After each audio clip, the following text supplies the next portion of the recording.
The great hall was so large that clouds sometimes formed near its ceiling.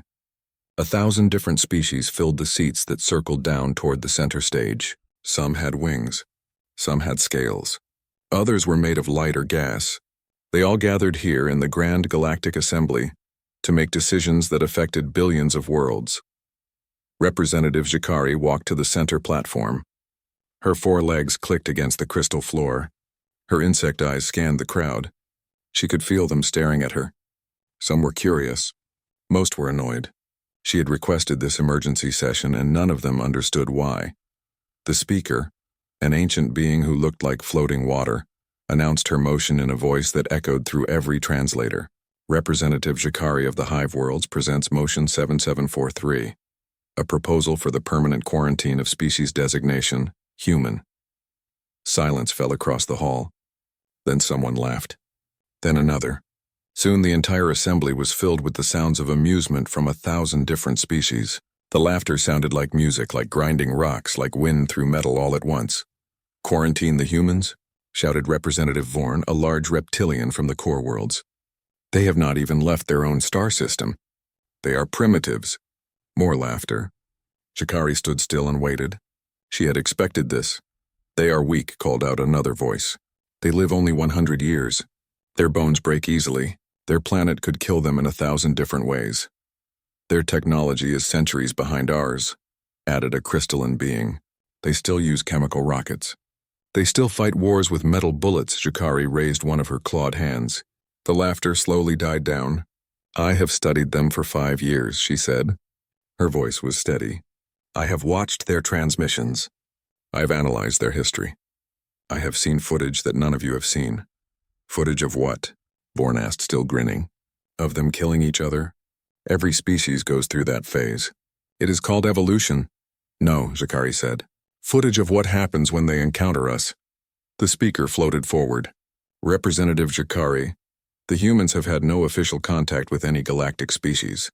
What footage could you possibly have?" "Unofficial contact," Jakari said. "Research missions. Observation posts. Recovery operations. Over the past 50 years, at least 12 different species have had encounters with humans. Small encounters. Secret encounters. Most of those species classified the footage immediately. Because there was nothing to see," Vorn said, but his grin was smaller now. "Because there was everything to see," Jakari replied, "and those species did not want others to know what happened." A murmur ran through the assembly. Some representatives leaned forward in their seats. Others checked their data tablets, searching for information. "I have obtained some of this footage," Jakari continued, "with permission from those who recorded it. They agreed to let me show it here. Because they understand what I understand. The humans are not weak. They are not primitive. They are the most dangerous species in the known galaxy." The laughter returned, but it was nervous now. Uncomfortable. "Dangerous?" Vorn stood up. "They cannot even breathe in half the atmospheres we consider normal. They die if their temperature changes by just a few degrees. They need to drink water every single day or they stop functioning. How can such fragile creatures be dangerous to us?" Jakari's mandibles clicked together. It was the sound her species made before attacking. "That is exactly why they are dangerous. Because they are fragile. Because their world tries to kill them. Because they learn to survive anyway." "This is paranoid nonsense," said another representative. "I move that we dismiss this motion immediately and apologize to the human ambassadors for wasting their time when they eventually join us." Many voices called out in agreement. The speaker raised several tendrils for silence. "Representative Jakari has the right to present her evidence," the speaker said. "However, we will schedule a vote for the next session. If the assembly wishes to see this footage, we shall convene in 3 cycles. Otherwise, the motion will be put to an immediate vote. I request that all representatives view the evidence before voting," Jakari said. "This is not a decision to make lightly." "Very well," the speaker agreed. "Those who wish to attend the evidence presentation may do so. The rest may cast their votes based on their current judgment. I suspect we all know how this will end." More laughter. But Jakari noticed that some representatives were not laughing anymore. The ones from species that had bases near human space. The ones whose ships had strayed too close to Earth's moon. The ones who had tried to study humans up close. They were not laughing because they knew. They had seen what she had seen, As the assembly dismissed, Vorn approached her. "You are making a fool of yourself," he said quietly. "The humans are nothing. When they join us, they will be the weakest species in the council." Shikari looked up at him. He was 3 times her size. His species had conquered 12 worlds before joining the galactic community. They were warriors, proud and strong. "Come to the evidence presentation," she said. "Watch the footage. Then tell me they are weak," Vorn snorted. "I have better things to do than watch primitive creatures struggle with their own limitations." "Then you have already made your decision," Shikari said. "But do not say I did not warn you. When the humans come, and they will come, remember this day. Remember that I tried to tell you." She walked away, her legs clicking on the crystal floor. Behind her, she could hear more laughter. They all thought she was crazy. They all thought the humans were harmless, they would learn, and Shikari hoped they would learn before it was too late. Shikari's private chamber was small and dark. She preferred it that way. Her species had evolved in underground tunnels where light meant danger. She sat at her desk and pulled up the files on her screen. 50 years of data, hundreds of reports. Most of them were marked with the highest level of security classification. It had taken her 3 years just to convince other species to share their information. Another 2 years to understand what she was looking at. The door chimed. Shikari clicked her mandibles twice, granting entry. 3 figures entered her chamber. She had been expecting them. First was Krell, a Vindari observer. His species was made of crystalline structures that could survive in the vacuum of space. They were scientists, researchers, explorers. They had been watching the humans longer than anyone else. Second was Myra, a Thex diplomat. Her people looked almost like humans, with 2 arms, 2 legs, and smooth skin. But they were telepathic, able to read thoughts and emotions.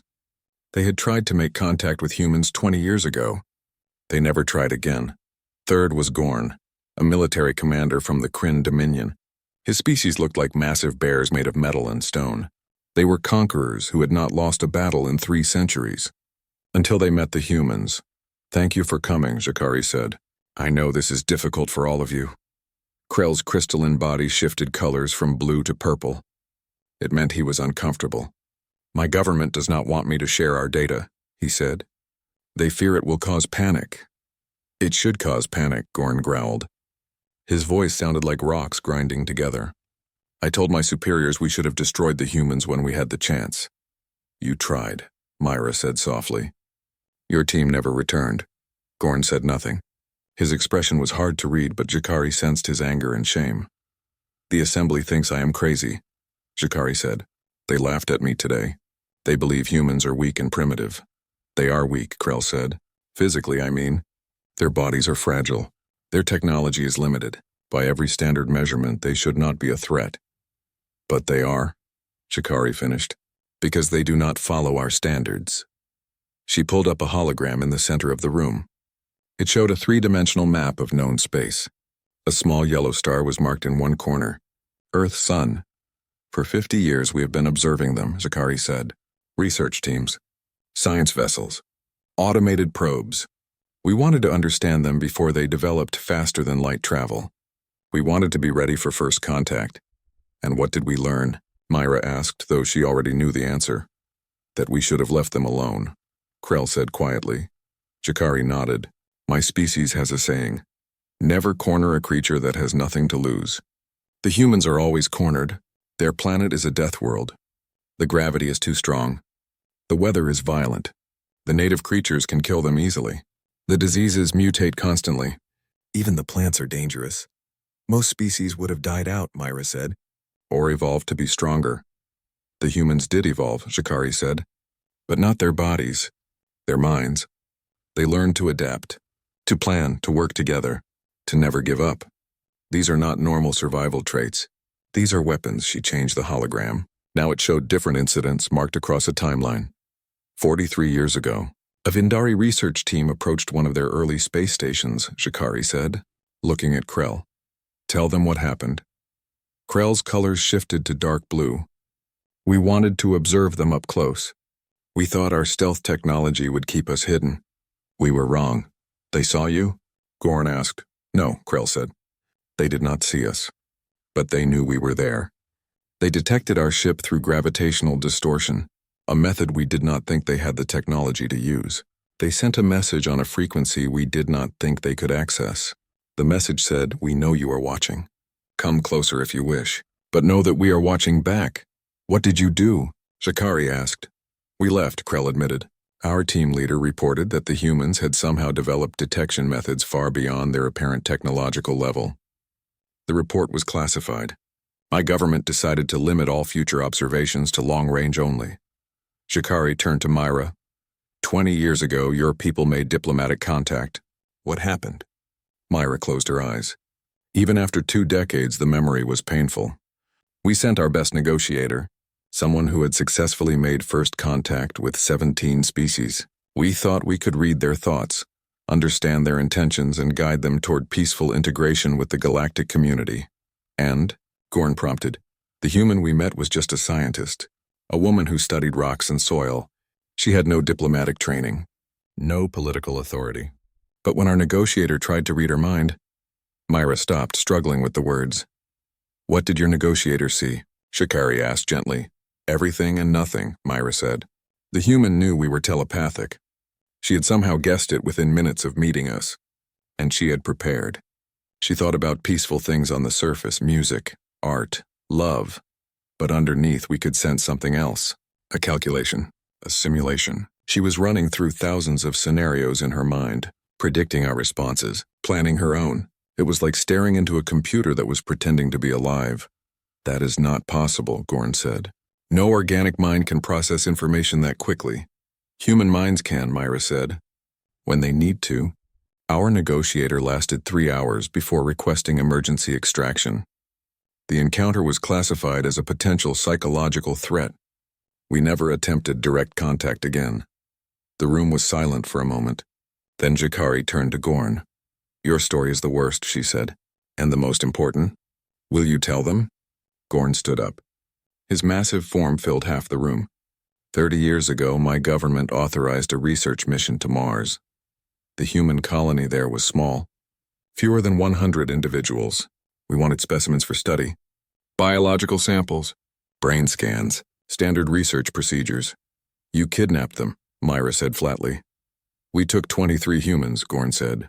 "We were careful. We used stun weapons, sedatives. We transported them to our ship while they were unconscious. They woke up in comfortable cells with food and water. We did not harm them." "What happened?" Krell asked. Gorn's eyes closed. "They escaped." "All of them?" "Within 48 hours. How?" Shikari asked. "Your security systems are the best in the galaxy. They learned our language by listening to our communications," Gorn said. "They understood our technology by watching our crew. One of them, a woman who studied biology, identified a weakness in our biochemistry. Another one, a man who fixed machines, reprogrammed our security systems using tools he made from pieces of his cell." Gorn opened his eyes. They were filled with something Shikari had never seen in a Kryn before. Fear. "They took control of our ship," Gorn said quietly. "They imprisoned my crew. They flew our vessel back to Mars and released us in escape pods. Before they let us go, they sent a message to our government. The message said, 'We are not specimens. We are not your subjects. Touch us again and we will touch back.' Nobody spoke. The weight of that story filled the chamber like heavy water. "This is what I want to show the assembly," Shikari said finally. "Your footage. Your records. Your warnings. The other species will listen to you. They respect you. They fear you. If you tell them the humans are dangerous, they will believe it." "Will they?" Myra asked. "Or will they think we are weak?" "Imagine what Vorn will say. The mighty Kryn defeated by primitives." "Let him say it," Gorn rumbled. "I will show him the footage. Let him watch what those humans did to my ship. Let him see how they worked together. How they never stopped trying to escape. How they turned our own technology against us. My government will deny me permission to share our data," Krell said. "They will call it classified. Then leak it," Shikari said. "Anonymously. Send it to me through encrypted channels. I will take responsibility." "This could end our careers," Myra said. "Our careers mean nothing if the humans join the galactic community without restrictions," Shikari replied. "We need to protect ourselves, not from human aggression, but from human survival." She looked at each of them. "You have all seen what I have seen. The humans do not start fights, but they finish them. They do not seek conflict, but they do not run from it. They are not conquerors, but they cannot be conquered. Is that the kind of species we want traveling freely through our space? Krell's colors shifted to green. Agreement. Myra nodded slowly. Gorn hit his fist against his chest, a cringe gesture of solidarity. 3 cycles, Jakari said. In 3 cycles, I will present the evidence to anyone who will watch. Help me gather everything we have, every incident, every encounter, every classified report. We need to show them the truth before it is too late. As the others left, Jakari returned to her desk. She pulled up the most recent file. It was from a monitoring station near Jupiter. The report was simple: human vessel detected. Purpose unknown. Capabilities exceed predictions. The humans were advancing faster than anyone expected. Soon they would have faster-than-light travel. Soon they would be out there among the stars, and the galaxy was not ready for them. The viewing theater was smaller than the main assembly hall, but it was still impressive. Rows of seats curved around a massive holographic display. Jakari had expected maybe 50 representatives to attend. Instead, over 300 filled the chamber. Word had spread. The representatives who had laughed loudest were now the most curious. They wanted to see what could possibly make Jakari so afraid of a species that had not even left its own solar system. Representative Vorn sat in the front row, his massive reptilian form taking up 3 seats. He had announced loudly that he was only here to prove Jakari wrong. Others nodded in agreement. But Jakari noticed they all leaned forward when the lights dimmed. "Thank you for coming," Jakari said from the center platform. "What you are about to see is classified footage from multiple species and multiple encounters. Some of you will recognize these incidents. Others will not. All of it is real. Get on with it," Vorn called out. "Show us these terrifying humans." Jakari clicked her mandibles. She had prepared for this moment. "Very well. Let us begin with what should have been a simple pirate raid." The hologram activated. It showed the interior of a human colony ship. The timestamp read 14 years ago. The location was deep space, halfway between Earth and Mars. This vessel carried 300 civilians, Jakari explained. Families, scientists, engineers. They were moving to a new colony on Mars. The ship was not military. It had no weapons, no soldiers, just ordinary humans. The footage showed people going about their daily lives, children playing in a common area, adults working at various stations. Everything looked peaceful. Then alarms started blaring. Red lights flashed. People began running, but not in panic. They moved with purpose, following what appeared to be a practiced drill. At this point, the ship detected an incoming vessel, Jakari said.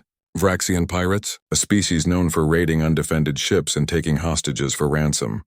The scene jumped forward. The footage now came from the Vraxian ship's cameras.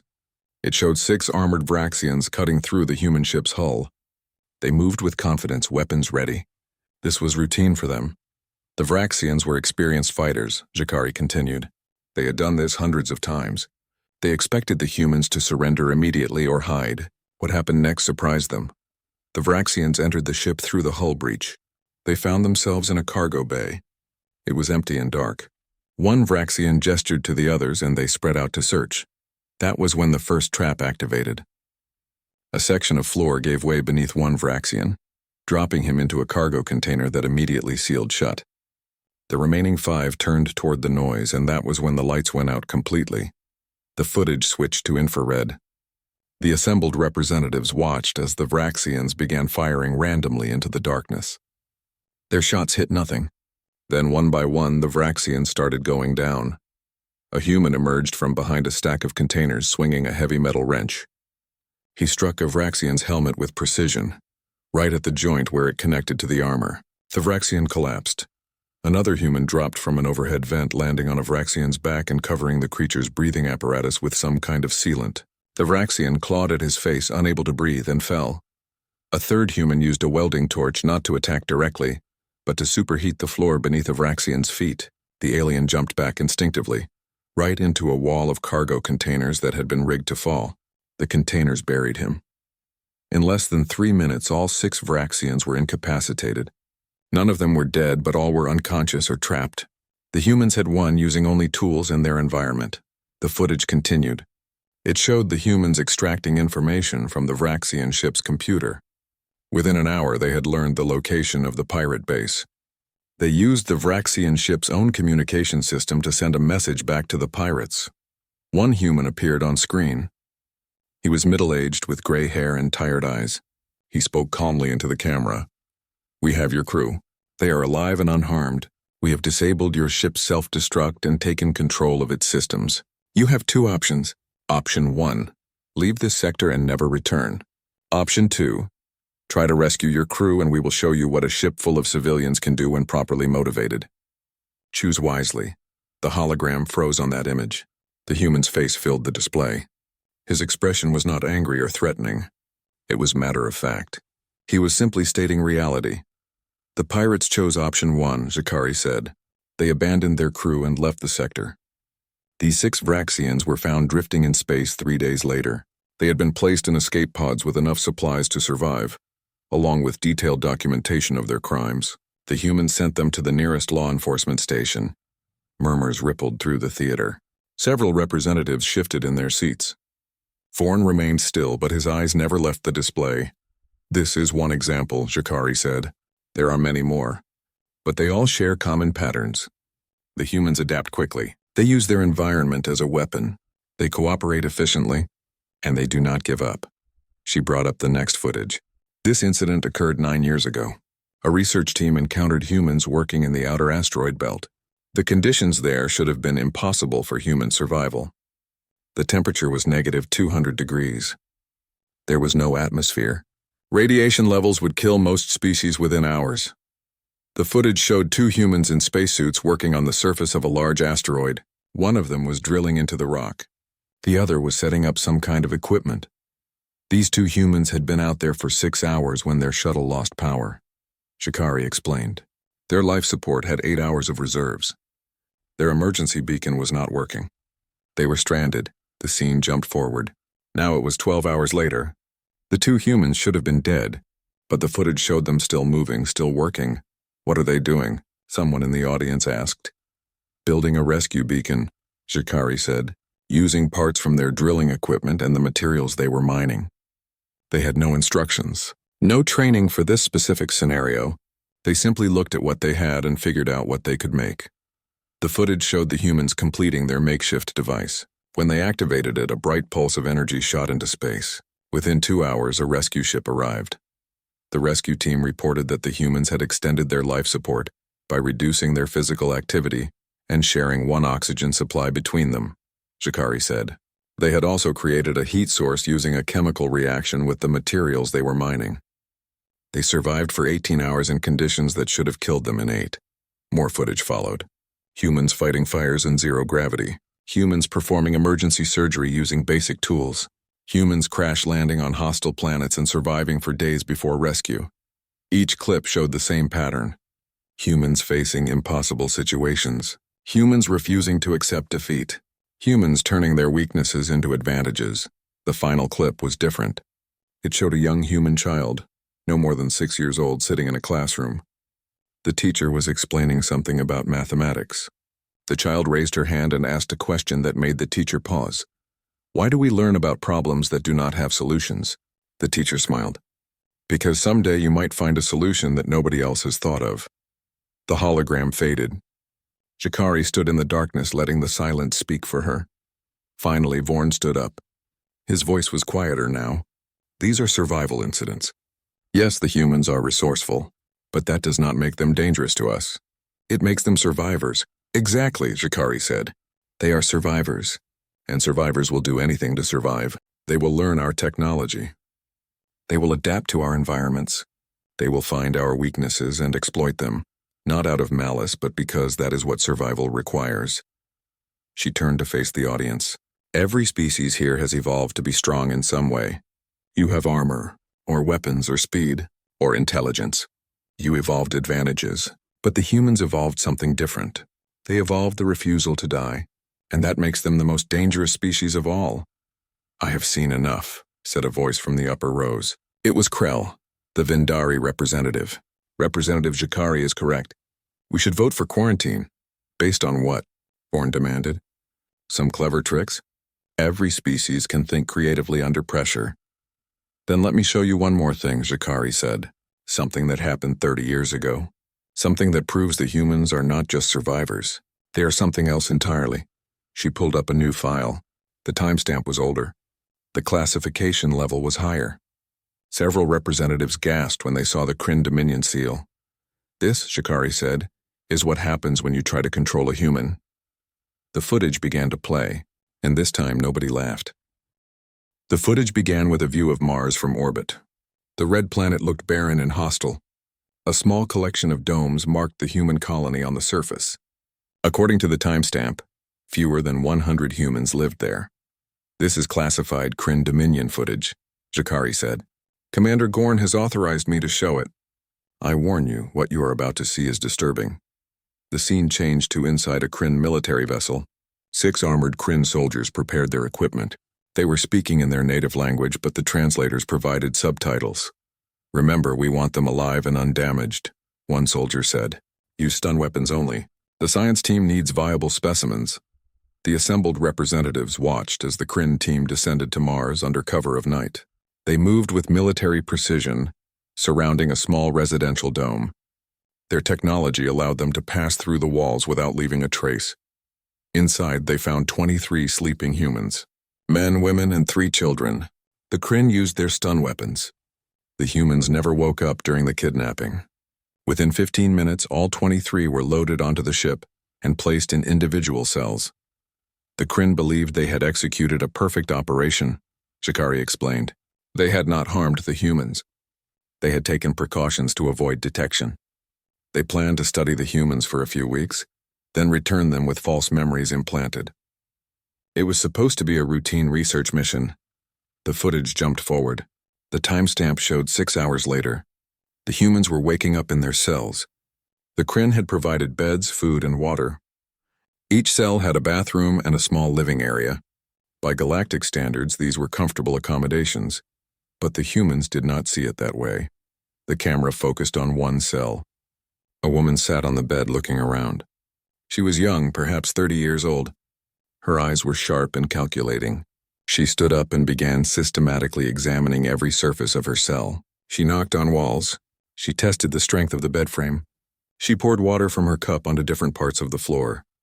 This is Dr. Sarah Chen, Shikari said, a xenobiologist, someone who studies alien life forms. Watch what she does next. Dr. Chen moved to the door of her cell. It had no visible lock or handle. She placed her hand against it and closed her eyes. She stood there for several minutes, completely still. What is she doing? Someone asked. Listening, Shikari replied.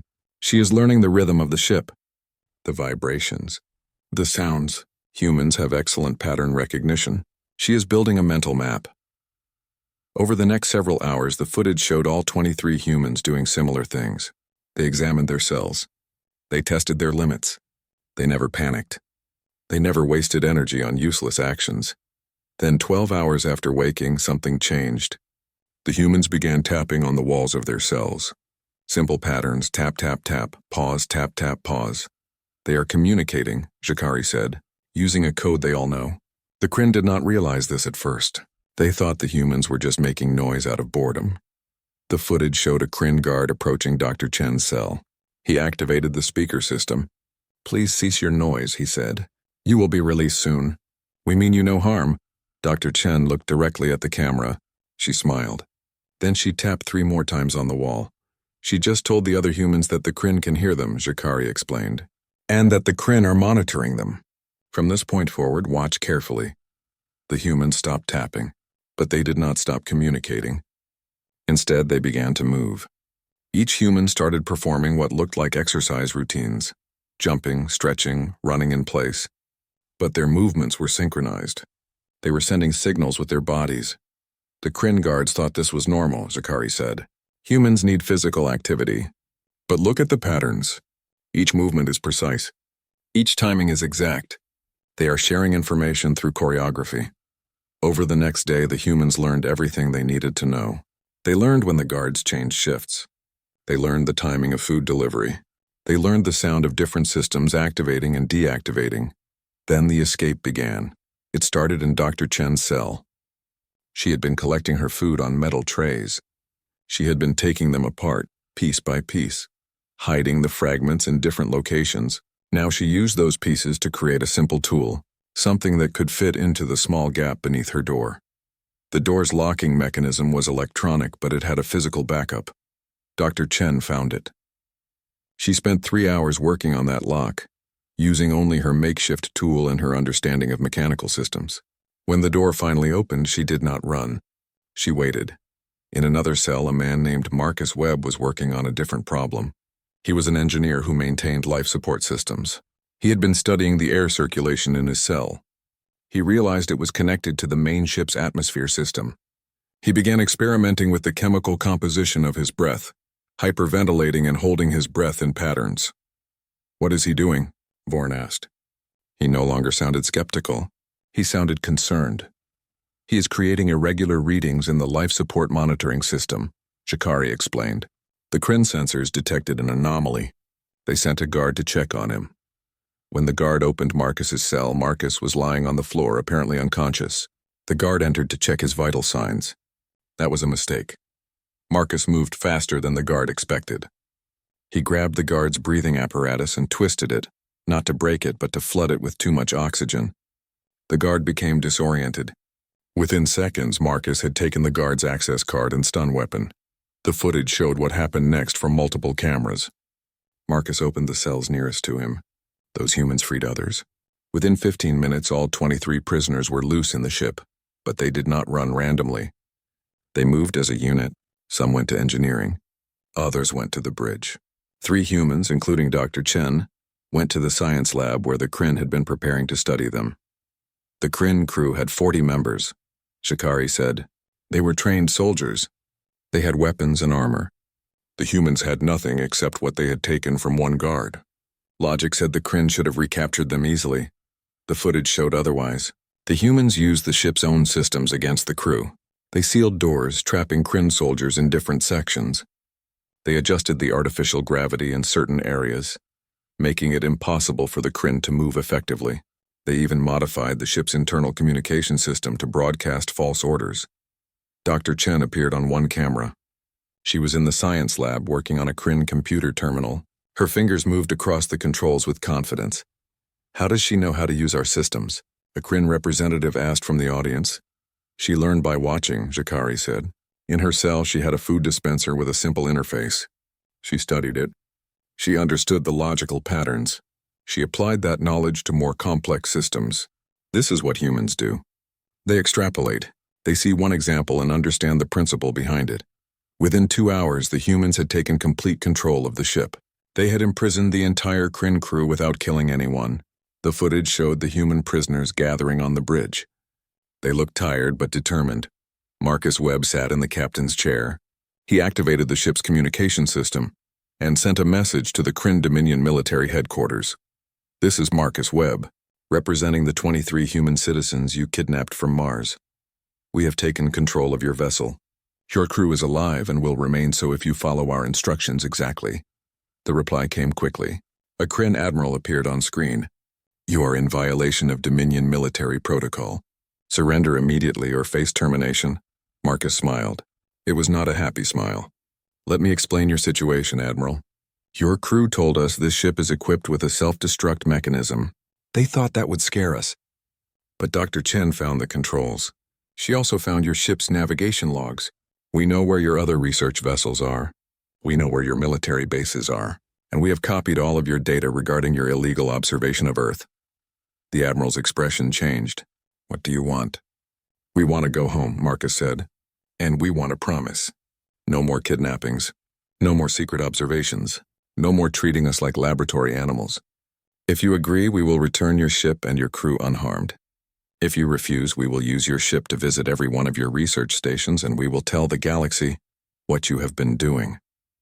"You cannot pilot our ship," the Admiral said. "You do not have the training or knowledge." "We have been piloting it for 2 hours," Marcus replied. "Your controls are actually quite intuitive once you understand the basic principles. We will reach Mars orbit in 4 hours. You have until then to decide." The footage ended. The viewing theater was completely silent. Chikari let the silence continue for a moment before speaking. The Kryn Dominion agreed to the terms. The humans flew the ship back to Mars, released the crew in escape pods, and sent the vessel back to Kryn space with all the stolen data deleted. The 23 humans returned to their colony. Most of them went back to their normal jobs. Dr. Chen continued studying soil samples. Marcus Webb went back to fixing air filters. She paused. But here is the important part. Before they left the ship, they made modifications to its core programming. Small changes. The viewing theater remained silent for a long moment after the footage ended. Representatives who had come to laugh were now staring at empty air. Some looked troubled. Others looked frightened. A few looked angry. Representative Vorn was the first to speak.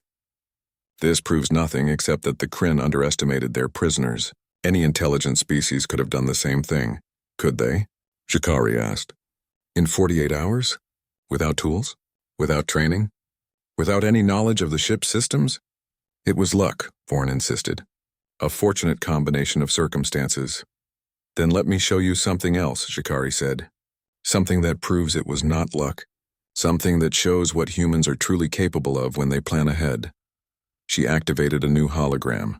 This one showed text files and data records rather than video footage. These are human entertainment transmissions, Shikari explained. Stories they tell each other, films they watch, games they play. We have been monitoring these transmissions for decades. What does their entertainment have to do with anything? Someone asked. Everything, Shikari replied. Because humans do not just tell stories for fun. They tell stories to teach, to prepare, to practice scenarios they might face. The hologram displayed the title of a human film. This movie is about astronauts stranded on Mars. Watch what problems they face and how they solve them. She fast-forwarded through clips. A human using chemistry to create water. Another using duct tape and plastic to repair equipment. Someone calculating complex orbital mechanics using basic math. This film was made 40 years before humans established their Mars colony, Shikari said. They were already thinking about the problems they would face. Already developing solutions, she showed more examples. A story about a colony ship where the crew had to improvise repairs during a disaster. A game where players had to survive on hostile alien worlds using limited resources.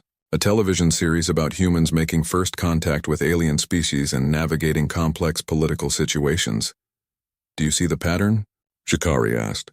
Humans practice survival through fiction. They imagine disasters and plan responses.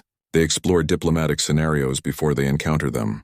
They train their entire population from childhood to think creatively about problems that do not exist yet. She pulled up a human educational website. This is a forum where human children share solutions to theoretical physics problems. For fun, in their spare time, some of these children are proposing faster-than-light travel methods that our scientists dismissed as impossible. The hologram shifted to show military training manuals. These are publicly available documents teaching humans how to fight, how to survive, how to resist interrogation, how to escape captivity. Any human can access this information. They do not need to be soldiers. This knowledge is considered basic education.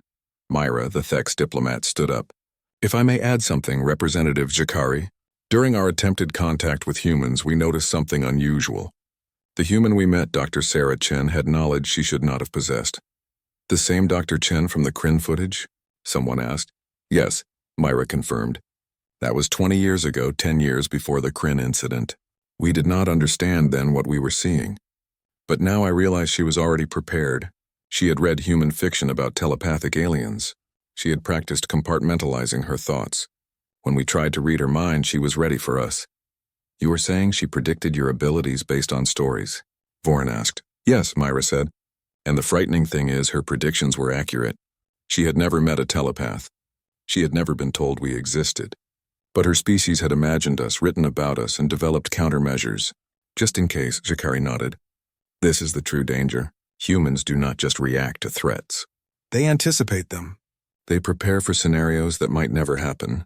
When the Kryn took those colonists, the humans already knew what to do, because they had practiced similar situations in simulation. In games, in stories, she brought up more data. I want to show you their military history, not because they are warlike, but because of how they think about conflict. The hologram displayed a famous human military text called The Art of War. It was over 2,000 years old.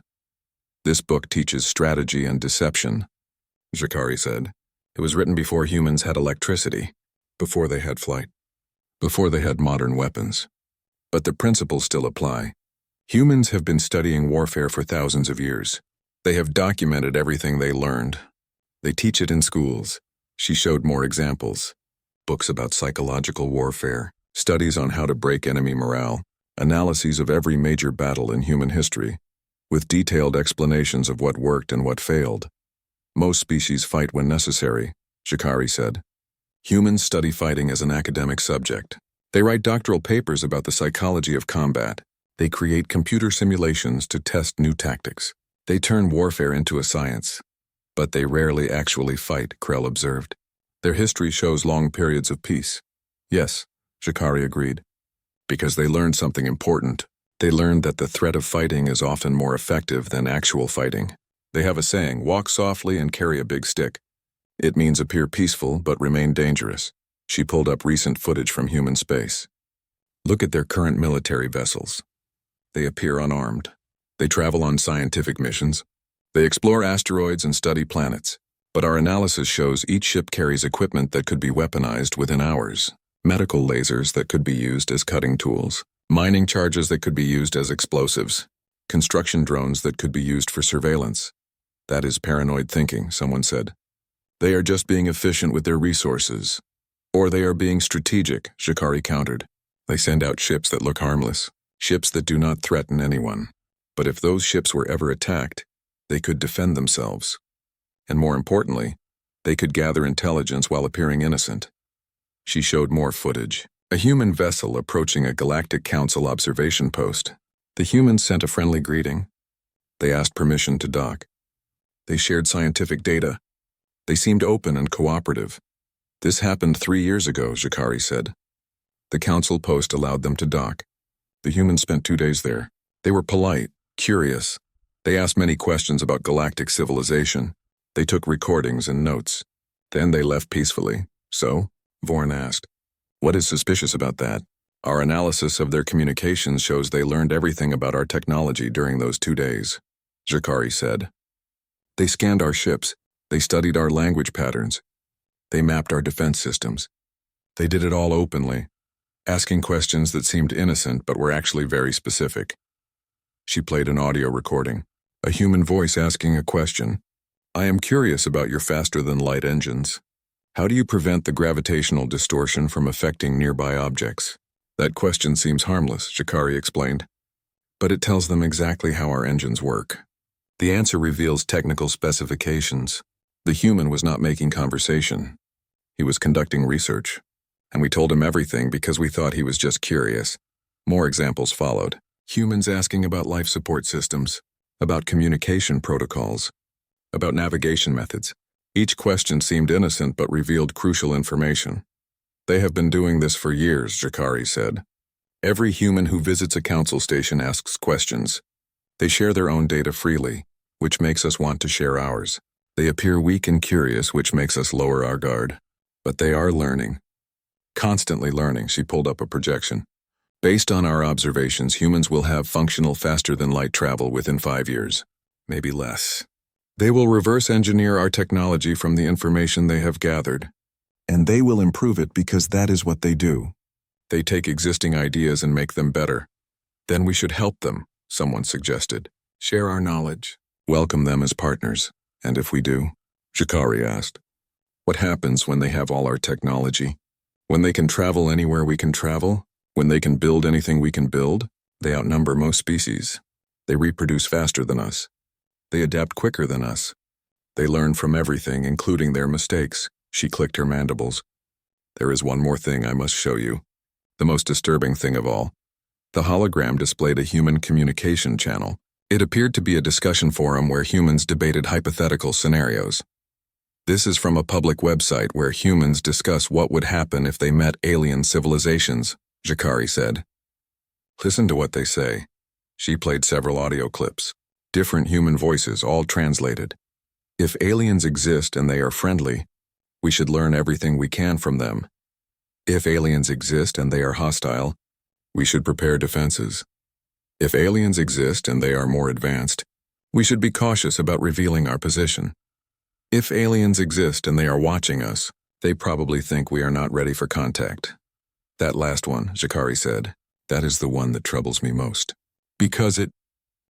The vote took 3 days to prepare. Representatives returned to their home worlds to consult with their governments. Messages flew across the galaxy. Debates raged in assembly halls on 1,000 planets. Everyone had an opinion about the human question. Jakari spent those 3 days in her chamber, reviewing the data one more time. She wanted to be certain. The quarantine was not meant to be cruel. It was meant to be protective. For everyone. When the day of the vote arrived, the Grand Assembly was more crowded than Jakari had ever seen it. Every seat was filled. Representatives stood in the aisles. The gallery was packed with observers from species that did not have voting rights. The speaker floated to the center. We gather to vote on Motion 7743, the permanent quarantine of species designation human. Before we vote, the floor is open for final statements. Vorn stood first. The massive reptilian walked to the center platform. His movements were slow and deliberate. When he spoke, his voice carried across the chamber. I came to the evidence viewing ready to laugh, he said. I thought Representative Jakari was being paranoid. I thought the humans were just another weak species that would need our protection and guidance. He paused. I was wrong. I have reviewed the footage. I have studied the data. I have consulted with military experts from my world. Their conclusion is unanimous.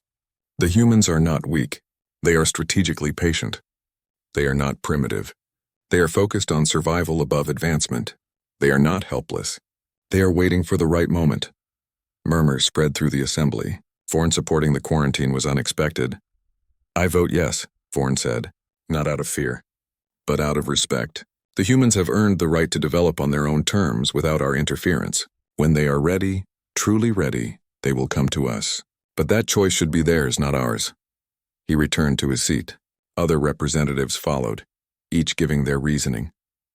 Myra spoke about the psychological danger of a species that could compartmentalize their thoughts. Krell warned about human adaptability making them impossible to predict. Gorn simply said, I have fought the humans. I do not wish to do so again. Then a new voice spoke. It came from the entrance to the chamber.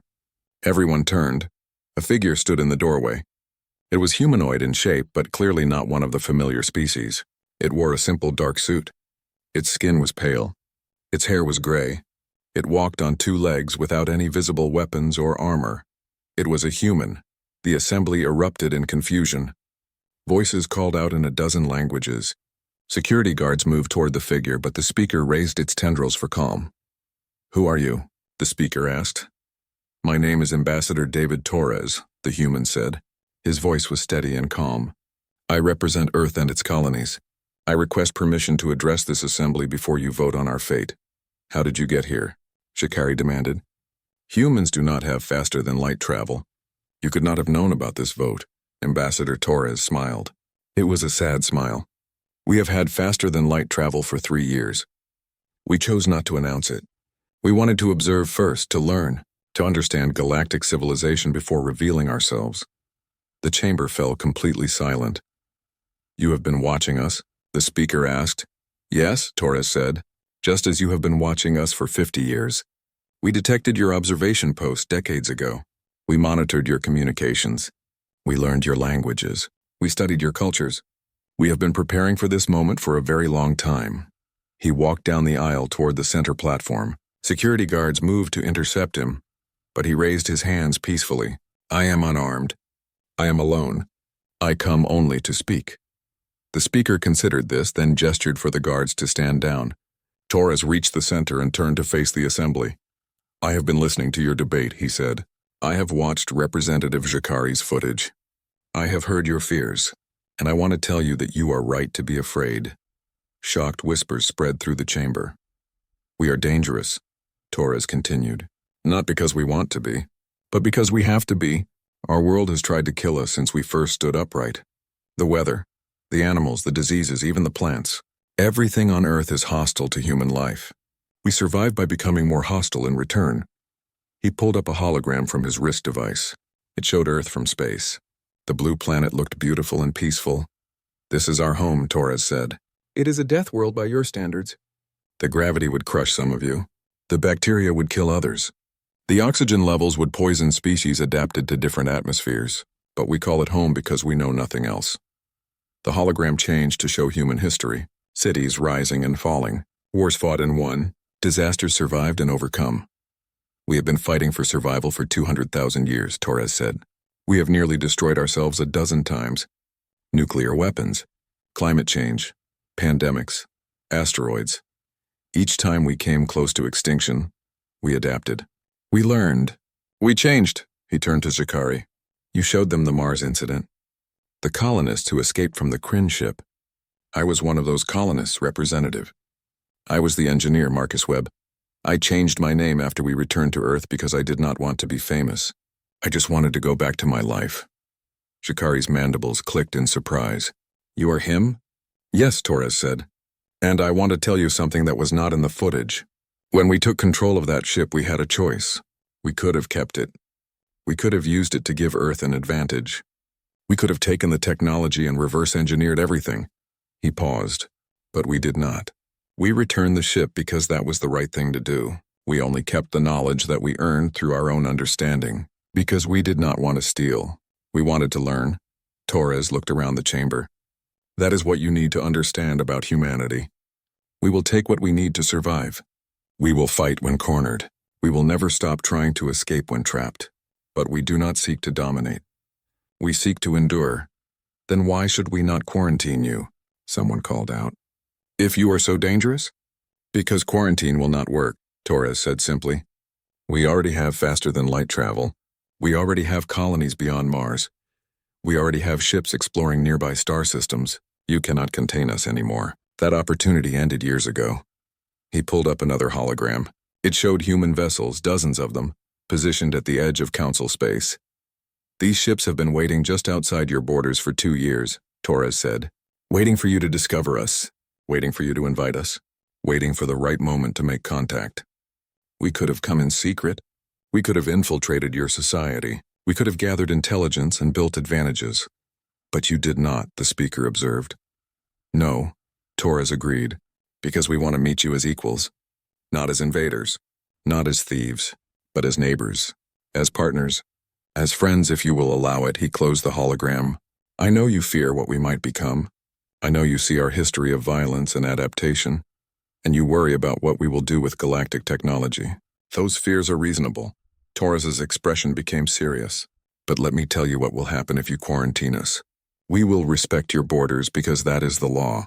But we will not stop growing. We will not stop learning. We will build our own civilization, parallel to yours. And when we eventually meet again, we will be strangers instead of allies. And if we welcome you, Forn asked, then we learn together, Torres said. You teach us about the galaxy. We teach you about survival. You show us your advanced technology. We show you our creative problem solving. We share knowledge.